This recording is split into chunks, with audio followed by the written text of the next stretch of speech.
Hoje, vamos falar sobre a maior empresa de celulose do mundo. E ela é brasileira, a Suzano, uma gigante do setor com mais de 100 anos de história. Mas, apesar de todo esse tamanho e trajetória, vou te explicar por que, na minha opinião, a Suzano não é a melhor opção no setor de celulose aqui no Brasil. Como sempre, vamos conversar sobre as principais características da empresa, vantagens competitivas, principais riscos. E se você quer saber por que eu prefiro outras empresas desse setor, fica comigo até o final, que também é lá que eu vou calcular o preço justo da Suzano com diferentes métodos de valuation. Antes de continuar, se esse conteúdo te ajudar, deixa o like e se inscreve no canal. Isso nos ajuda muito a continuar trazendo análises como essa. E se gostar bastante, dá uma olhada na descrição, onde você pode contribuir com o canal via Pix ou assinando o nosso site de valuation no Apoia-se. Toda ajuda faz uma grande diferença para seguirmos com o projeto. Muito obrigado. A Suzano é uma empresa que vai além da celulose. Ela opera florestas próprias, processa e vende a celulose, também tem uma operação fabril para a produção de papel e outros produtos derivados da celulose. Quer um exemplo? Ela está por trás de marcas que você provavelmente conhece. Ela opera a marca Report de papel, opera a marca Kleenex de lenços umedecidos aqui no Brasil, produz as fraldas Max Baby, porém essa conta com pouco renome, pouco reconhecimento de marca. No lado de guardanapos, ela tem um pouco mais de reconhecimento com as marcas Scott e Scala. Ainda com a marca Scala, produz papel toalha e com a Scott oferece panos reutilizáveis, similar a um papel toalha com mais resistência que o permite ser usado mais de uma vez. Entre as marcas que ela possui para a venda dos seus produtos para o consumidor final, o segmento onde eles têm a maior presença e reconhecimento é sem dúvida em papel higiênico, com as marcas Neve, Mimo, Floral, La Vie Blanc e Max Pure. Vendo também o movimento do setor, onde a principal vertente de crescimento para o consumo dos produtos derivados da celulose vem na forma de delivery e soluções para substituir o uso do plástico, ela conta também com a produção de papel cartão para embalagens e papéis especiais para delivery, canudos e copos. Falando assim, ela parece super bem posicionada. Então vamos às ressalvas. Apesar de operar várias marcas e ter uma diversificação de produtos, é importante destacar que 80% da receita líquida da Suzano no terceiro trimestre de 2024 veio da venda da celulose pura, isso é, uma commodity, sem muito valor agregado. E, como toda commodity, sejam grãos, metais ou o que for, está sujeita às grandes oscilações de preço. No último trimestre, vimos uma alta no preço da tonelada da celulose, o que ajudou os resultados da Suzano. Mas, historicamente, o setor de commodities é altamente cíclico, com grandes variações de preço que podem impactar diretamente os lucros da empresa. A segunda maior parte da sua receita veio dos papéis para escrita e impressão, que somaram 11% da receita da empresa. Essa parte, apesar de contar com mais valor agregado, ainda é bem pouco. E eu particularmente não vejo contexto social que tenda ao aumento do consumo de papel. É um produto super estabelecido e já integrado ao dia a dia das pessoas, das empresas e das instituições. Inclusive, com as tendências de digitalização, a gente pode até ver uma diminuição gradual do uso de papel em alguns sistemas e organizações. Obviamente, o uso do papel não vai acabar, mas até então temos 80% da receita extremamente exposta à ciclicidade do mercado, 11% em produtos sem grandes perspectivas de crescimento, mais 3% em papel cartão, para fazer caixas e embalagens de produtos, que também já é bem integrado ao nosso dia a dia. Porém, nesse caso de embalagens, não vejo perspectiva de redução do uso enquanto sociedade, então não é um segmento que me preocuparia, porém, representa muito pouco perante a receita total da empresa. E a parte de fato interessante, que se beneficia da tendência da digitalização da sociedade, são os 6% aqui em outros papéis, que vão incluir esse lado de sacolas para delivery, substituição do uso de plásticos e etc. Ou seja, temos uma empresa cuja exposição ao segmento mais atrativo do setor da celulose ainda é muito pequena aqui nos 6%. E considerando o tamanho enorme da empresa, não devemos esperar um crescimento rápido dessa porcentagem. A Suzano conta também com vantagens competitivas. Por exemplo, eles são uma empresa com um custo de produção para celulose bem baixo em relação aos seus pares internacionais. Portanto, de fato, dentro do setor de commodity pura, eles têm largas vantagens competitivas, Mas, por outro lado, parte do que permite esse baixo custo de produção é o tipo de celulose que eles produzem, focando nos derivados da fibra curta, que funciona melhor para produtos absorventes, como é o que a gente vê nos produtos que eles vendem aqui no Brasil. Produzindo a celulose de fibra curta, temos um ciclo de crescimento das árvores menor do que as árvores necessárias para a fibra longa. Esse tempo de maturação menor permite que eles não precisem de florestas tão grandes para sua operação, ou seja, seu custo baixo vem da estrutura que eles mantêm, que por sua vez é voltada para a produção da fibra curta, de maneira que se eles fizessem um movimento para focar no segmento mais atrativo de papelão, embalagens, etc., eles podem precisar ou comprar insumos ou, no mínimo, manejar mais florestas.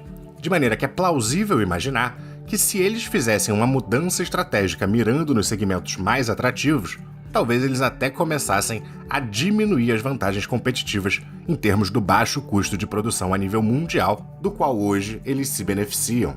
Vemos também ela com um menor dividend yield e o maior PL entre as empresas do setor, mesmo sem ter uma perspectiva de crescimento que seja muito superior aos seus pares. Devo reconhecer também que a empresa não é uma empresa ruim. Ela é uma empresa sólida, uma empresa enorme, com um gigante histórico. Porém, desde 2019 a gente tem aqui prejuízo em 2012, 13, 14, 15, aí fica lucrativa entre 16 e 18, volta a dar prejuízo em 2019 e 2020, e no caso 2021 e 2022 recupera bastante, aproveitando tanto a alta das commodities que a gente viu após a pandemia, como a alta do dólar. Mas depois do pico de lucro em 2022, já volta a reduzir seus resultados. Mas não deixa de ser uma empresa boa e de qualidade. Então, mais uma vez, tem um pouco de hipérbole no título desse vídeo, mas é que eu não consigo ver a Suzano como atrativa numa comparação onde a gente tem Klabin e Irani. Aqui no Brasil eles operam geralmente as florestas bem próximas das fábricas, que é parte da sua estratégia de baixo custo, com algumas ferrovias e 3 portos para escoamento dos seus produtos, inclusive contando com uma operação fabril no exterior, uma na Finlândia, 2 fábricas nos Estados Unidos, centro de tecnologia na China e no Canadá, e escritórios, além do Brasil, obviamente, Equador, Argentina, Finlândia, Áustria, Holanda, Israel, China, Singapura, Canadá e Estados Unidos. E mais recentemente eles estão até investindo numa expansão internacional, com um aumento aí em 420 mil toneladas de capacidade produtiva do papel cartão. Esse movimento me parece acertado. Porém, até essa parte de produtos ter um impacto mais relevante na receita da empresa, ainda falta muito tempo. Então, não só agora, mas para o futuro próximo, a gente tem que pensar na Suzano como uma empresa majoritariamente atrelada à celulose pura. Quando a gente olha a venda da celulose por volume, por tonelada, a gente vê que majoritariamente eles operam com a exportação, tendo quase toda a sua receita vindo do mercado externo e apenas um pouquinho do mercado interno. Quando a gente olha em termos de receita, é a mesma coisa, porém, quando a gente olha para os produtos de um pouco mais valor agregado, a situação inverte e ela é mais forte no mercado interno. De qualquer jeito, no total da receita líquida, ainda é uma empresa majoritariamente exposta ao mercado externo. Isso traz seus benefícios. Inclusive, para um investidor que não se sinta confiante de investir direto no exterior, colocar uma Suzano na carteira pode ser uma decisão sensata, visto que ela vai trazer, em si, a dolarização, já que a maior parte da sua receita é internacional. Creio esse ser um dos poucos motivos que fariam ela se tornar interessante na carteira de alguém. Porém, obviamente, eu também prefiro dolarizar direto com as empresas americanas. Mas é essa combinação de alta da celulose e alta do dólar que veio permitindo a Suzano entregar um crescimento nos últimos 12 meses, acumulando uma alta aqui de quase 18%. Então, apesar de todas as questões que eu venho falando, estamos falando de uma boa empresa. É apenas quando comparada às opções alternativas que temos no setor que vejo ela perdendo seu brilho e atratividade. Não acho que ela vá ser um mau investimento, onde você vai necessariamente ver prejuízos em cima de prejuízos, mas não vejo a relação risco-retorno dela valendo a pena, especialmente quando comparada com Klabin ou Irani. Mas, obviamente, tudo é uma questão de preço, e como a empresa não é péssima, daquelas que a gente só espera prejuízo mesmo, o que vai tornar o investimento bom ou não é o preço de compra. e por isso que já vamos calcular o seu preço justo. Antes, quero dar uma olhada em alguns dos seus indicadores fundamentalistas e nos seus resultados mais recentes, para a gente entender melhor o contexto e poder calcular mais precisamente seu preço justo. Seu PL de 18,29 é o mais alto desde 2019, porém, em termos de PVP, ela está perto das mínimas que vem sendo negociada aqui desde 2017. Ela também fechou o terceiro trimestre de 2024 com uma alavancagem dívida líquida por EBITDA ajustado de 3,2 vezes, um belo aumento em relação ao terceiro trimestre de 2023. Sem dúvida, esse é um endividamento que começa a ficar limítrofe, porém, para uma empresa com o tamanho e capilaridade da Suzano, não vejo como um grande problema. Também não vejo como problema ela ter a maior parte da sua dívida em moeda estrangeira, visto que a divisão da sua receita também é por aí. Mas também não é uma dívida confortável e agradável, principalmente com ela dando início a esse ciclo de investimentos. Em termos de liquidez corrente, ela está super tranquila em 2,17%, opera uma margem líquida de 9,59%, com uma média histórica aqui de 7,83%, então não é uma margem líquida incrível, e em termos de ROI, está aqui com 10,08% no momento atual. Considerando os vários anos negativos, a sua média fica apenas em 2,83%. Obviamente, a gente vê muita oscilação nos dividendos pagos pela empresa ao longo do tempo, o que é relativamente normal, dado o setor, e inclusive estamos vendo também a empresa subindo desde 2022, mesmo com seu lucro caindo. Em termos de resultado, eles cresceram 6% o volume de celulose vendido, também em 9% o volume do papel vendido, mas isso também puxado pela alta de 23% do preço médio líquido da celulose que eles vendem. A receita total teve um crescimento de 7%, com o EBITDA ajustado crescendo 4%.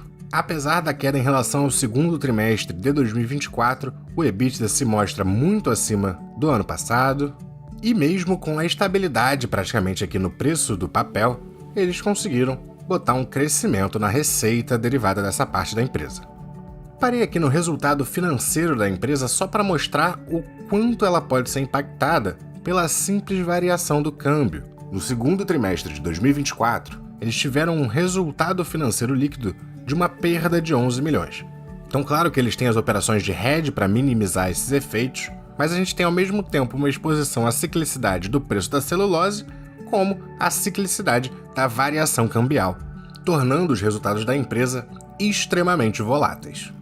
Outro ponto de atenção é seu fluxo de caixa livre, que além de oscilar bastante através dos trimestres, está acumulado nos últimos 12 meses aqui em uma perda de 3,3 bi. Então chega de enrolação, vamos direto aqui para o cálculo do preço justo da empresa. Vou começar aqui então direto pelo método de Graham.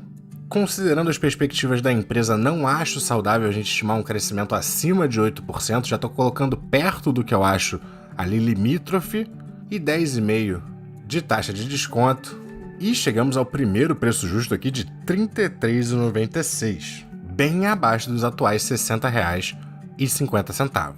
Mesmo se a gente colocasse um crescimento otimista de 14% como média de crescimento para ela daqui para frente, ainda estaríamos num preço justo de R$ 50,59. Olhando para o método de Gordon, se baseando nos seus dividendos, estimando uma taxa de crescimento de 3% para os dividendos, sendo até mais bonzinho, vou colocar 10% de taxa de desconto só, a gente chegaria a um preço justo ainda mais baixo de 17,2%, trazendo a média de tudo que a gente calculou até então para 33,89. Mas como ela não paga muito dividendo, talvez não seja a perspectiva mais justa para ela avaliar a partir dos dividendos. Mas mesmo que a gente considere o maior valuation que a gente calculou, o mais otimista, o seu preço justo, no cenário mais otimista, estaria aqui pelos R$ 50, consideravelmente abaixo dos atuais 60. Mas a minha visão não é a mais otimista, então eu consideraria seu preço justo mais ali por perto mesmo dos R$ 40. 40, 41, 42. Visto que a empresa tem vasta ciclicidade, eu ainda exigiria uma margem de segurança em cima desses R$ 40. Então, no momento atual, a R$ 60, eu não acho que seja um bom investimento, eu não acho que esteja atraente, principalmente com as opções que a gente tem na bolsa. Mas se em algum momento ela começar a cair muito, vier abaixo ali dos 40, talvez tocar até os 30, aí pode ser uma empresa interessante, Mas no momento desse tem que olhar o que mais está descontado na bolsa naquele momento, porque se isso acontecer no momento de crise braba, talvez tenham outras opções mais interessantes com um desconto similar. Então, em resumo, até é uma boa empresa, mas longe de ser uma oportunidade. Se você viu até aqui, muito obrigado, não esquece do like, bons investimentos e até a próxima!